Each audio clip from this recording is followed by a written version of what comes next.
అండి capsicum curry వండుకుందామండి. Capsicum, ఉల్లిపాయ, పచ్చిమిర్చి, టమాటా తీసుకుని కట్ చేసుకుని పక్కన పెట్టేసుకుని పుదీనా కూడా కడిగి పక్కన పెట్టేసుకున్నాం. ఫస్ట్గా గిన్నెలో ఆయిల్ పోసుకుని హీట్ ఎక్కుతుంది. ఈలోపు ధనియాలు, దాల్చిన చెక్క, కొంచెం మరాఠీ మొగ్గ, షాజీరా తీసుకున్నాం.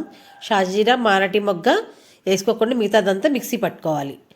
ఆ షాజీరాని, మరాఠీ మొగ్గ మాత్రం ఆయిల్లో వేసుకోవాలి. ఆ ఫ్లేవర్ ఆయిల్ అంతా పడుతుందన్నమాట. మనం ఏదైనా చేసుకున్నప్పుడు ఫస్ట్గా వేపుకున్న దానికి ఫ్లేవర్ మొత్తం ఆయిల్ అంతా పడుతుందండి. ఈలోపు మనం మసాలా మిక్సీ పట్టేసాం. అది తీసి ప్లేట్లో వేసుకుందాం. ఇప్పుడు దీంట్లోని మిరియాలు ఉన్నాయి కదండి, ఆ ఘాటు కూడా మనకు తెలుస్తుంది కర్రీ తింటుంటే. మంచిదండి మిరియాలు, రొంప చేయదు, గొంతుకు బాగుంటుంది. ఫస్ట్గా ఆ నూనెలో వేగిన తర్వాత ఈ ఆనియన్స్, మిర్చి వేసేసి వేపుకుందామండి. ఆనియన్ చాలామంది కసకసలాడేవారు లాగానే వేపేసేసి ఆపేస్తారండి. అలా ఉంటే కూర అస్సలు టేస్ట్ ఉండదండి. ఏ కర్రీ వండినా సరే మీరు ఆనియన్స్ బాగా వేగాలండి. ఆనియన్స్ మీద బబుల్స్ వచ్చినప్పుడు అలా ఏగితేనే ఏగినట్టండి, చాలా బాగుంటుంది. కర్రీ కొంచెం అవుతుంది బాగా ఏగిపోతే అన్నారు కొంతమంది. అలా ఏముండదు. టేస్ట్ కావాలంటే కంపల్సరీ ఓపిక ఉండాలి, ఓపికతో వేపుకోవాలి ప్రతి ఒక్కటి కూడా. ఈ క్యాప్సికమ్ కర్రీ అండి మనం మాసం కూర కన్నా చాలా బాగుంటుంది టేస్ట్గా. కాకపోతే కొంచెం ఓపికగా వేపుకోవాలి. అలానే హై ఫ్లేమ్లో పెట్టేస్తే మాడిపోయి ఆ టేస్ట్ ఉండదు, లోపల ఉడకదండి ఏదైనా సరే. వేపుకున్న తర్వాత టమాటాలు వేసేసాను. ఇదిగోండి జీడిపప్పు, గుప్పుడు జీడిపప్పు వేసుకున్నాను. గుప్పుడు అంటే మరి ఫుల్గా కాదు, ఒక హాఫ్ గుప్పుడు జీడిపప్పు వేసుకుని అది కూడా ముందుగా వేస్తే నలుపు వచ్చేస్తుందని వేపలేదు. ఇదిగోండి దీంట్లో ఇవాళ వేపేసుకున్న తర్వాత మనం ఇప్పుడు పక్కన పెట్టేసుకున్నాం కదా ఏంటి క్యాప్సికమ్, కొంచెం పుదీనా వేసుకుని దీని జతకి. స్పైసీ అండి, పిల్లలన్నా పెద్దోళ్ళు అన్నప్పుడు అంతా స్పైసీ ఫుడ్డే ఎక్కువ ఇష్టపడుతున్నారు. ఇవి వేగిపోయిన తర్వాత ఇంకొన్ని పుదీనా వేసుకుని, అది పుదీనా ఉత్తిన ఆకు కదా త్వరగా వేగిపోతుంది కాబట్టి క్యాప్సికమ్ కూడా వేసేసుకుందామండి. క్యాప్సికమ్ కూడా వాటర్ కంటెంట్ ఎక్కువ ఉండటం వలనండి త్వరగా మగ్గిపోతుంది. ఈ క్యాప్సికంలోని ఎక్కువ కంటికి సంబంధించిన వ్యాధులు కానీ, కళ్ళ చూపు కానీ బాగా కనపడుతుంది, వ్యాధులు తగ్గుతాయి, స్కిన్కి మంచిది, వెయిట్ లాస్కి కూడా చాలా మంచిదండి ఈ కర్రీ.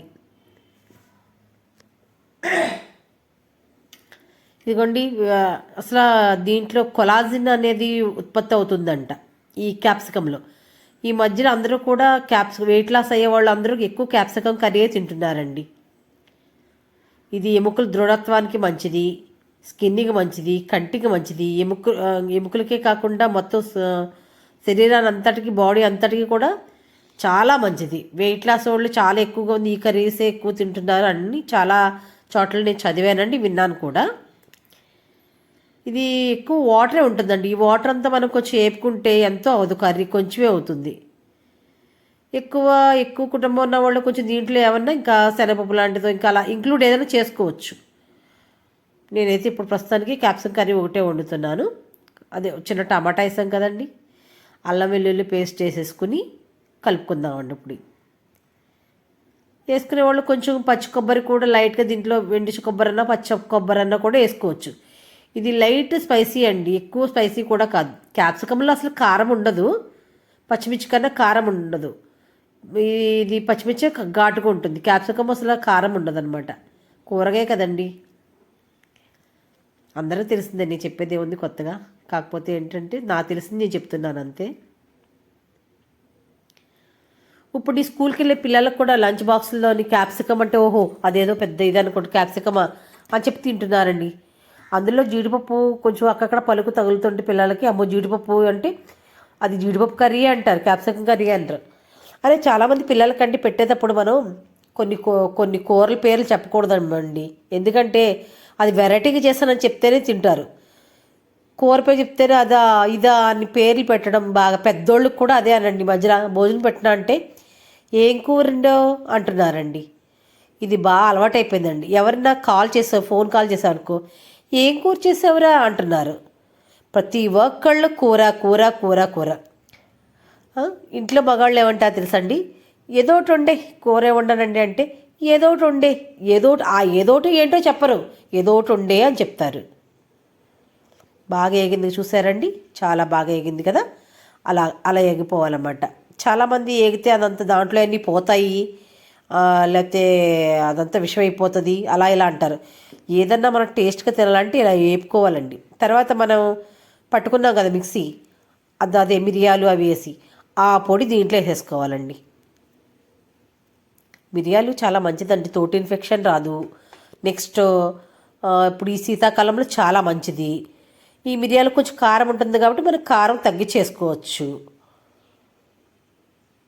ఇంకా ఈ మిరియాల జతకి ఘాటు ప్లస్ అది పుదీనా కొంచెం వేస్తాం కదా, అదొక ఘాటు బాగుంటుందండి. ఆ ఫ్లేవర్స్ మనం తింటుంటే తెలుస్తుంది కర్రీ. ఈ వాటర్ పోసేసి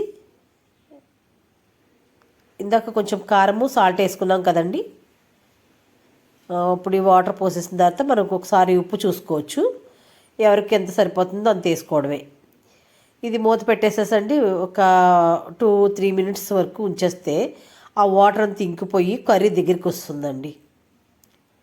నేను అన్నాను కదా అనండి, మీరు ఓపిక్గా కొంచెం ఓపిక చేసుకుని వండి ఒక్కసారి చూడండి, నాకు కామెంట్ చేయండి. ఇలా దగ్గరికి వచ్చేస్తుంది. మనం పుల్కాలోని కానీ రోటీలో కానీ రైస్లో కానీ వేస్తుంటే చాలా బాగుంటుందండి. లైక్ చేయండి, షేర్ చేయండి, సబ్స్క్రైబ్